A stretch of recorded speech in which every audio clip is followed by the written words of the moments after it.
So I read this book recently and I thought I'll make a quick video and tell you my thoughts about it. Yes, I'm reviewing books now, the one thing that I had not done on this channel. Well, I've got 129 subscribers, and every time I ask somebody to subscribe to my channel and they ask me what is this channel about, I'm like, this is so this channel is about anything that I care about. This channel is nothing but a platform for me to just express myself, as simple as that, and anything I feel like sharing with the world, I use this channel as my mouthpiece. That pretty much sums up the purpose of this channel.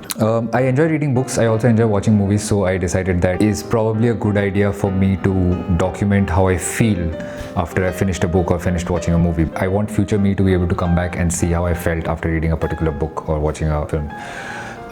So with that, let's get started with this book review. The book I'm reviewing today is Zen and the Art of Motorcycle Maintenance.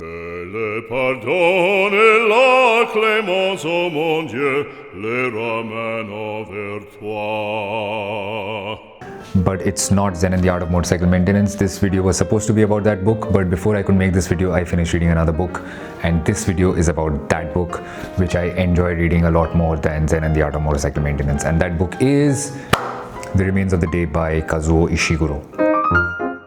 Now, if you think Murakami is a great Japanese writer, Kazuo Ishiguro makes Murakami look like an incoherent, rambling teenager who expects you to understand the feelings behind his words and sentences. I have no business pitting two wonderful Japanese authors against one another. I was only doing that to rage bait you. Or was that? Kazuo Ishiguro, on the other hand, writes with such wonderful simplicity and clarity and elegance that the reader never has to second guess anything that he's saying. It is so soothing to read what he writes. His writing is so beautifully composed, and yet it's not complex at all. It is very straightforward, there's no rambling, and there is this steady movement in the sequence of events. The reader never has to bear the burden of finding their way through the prose and trying to make sense of what is happening. I will definitely read more of Mr. Ishiguro's books to see if he writes the same way as he has written this book. Now, about this book. So Remains of the Day is the story of this, is basically a memoir of this butler called Mr. Stevens. Like any great memoir, it doubles up as a character study of the person whose memories we are reading. How many memoirs have I read?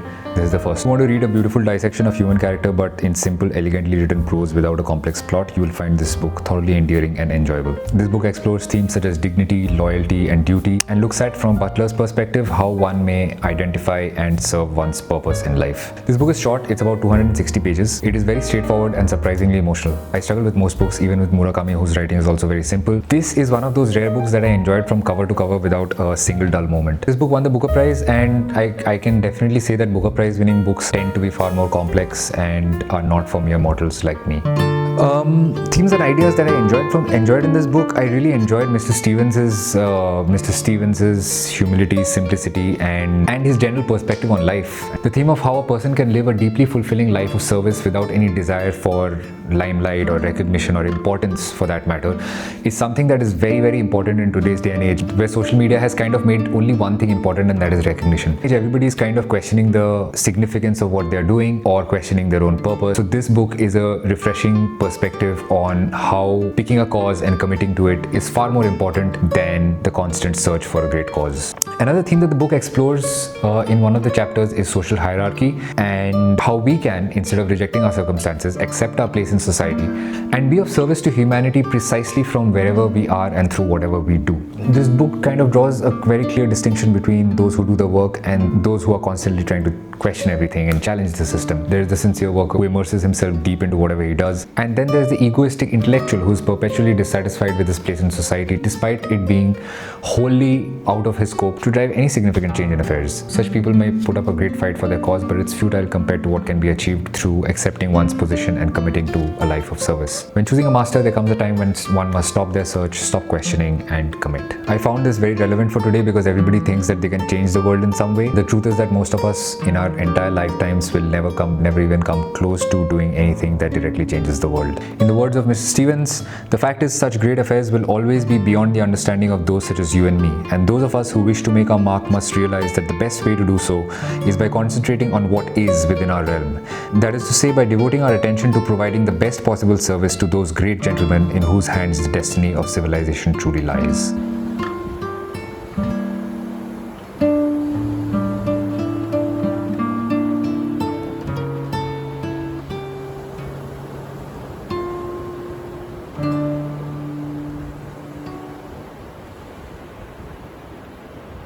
The book has a handful of very deep and very beautiful characters. The three main ones are, there's Mr. Stevens, the protagonist, who is a butler. There's Miss Kenton, who is the housekeeper in the same house. And there's Lord Darlington, who is the landlord of Darlington Hall, which is where Mr. Stevens and Miss Kenton work. All three of them are really beautiful, deep characters, and I really enjoyed getting to know them. So if you are tired of reading books with complex plots,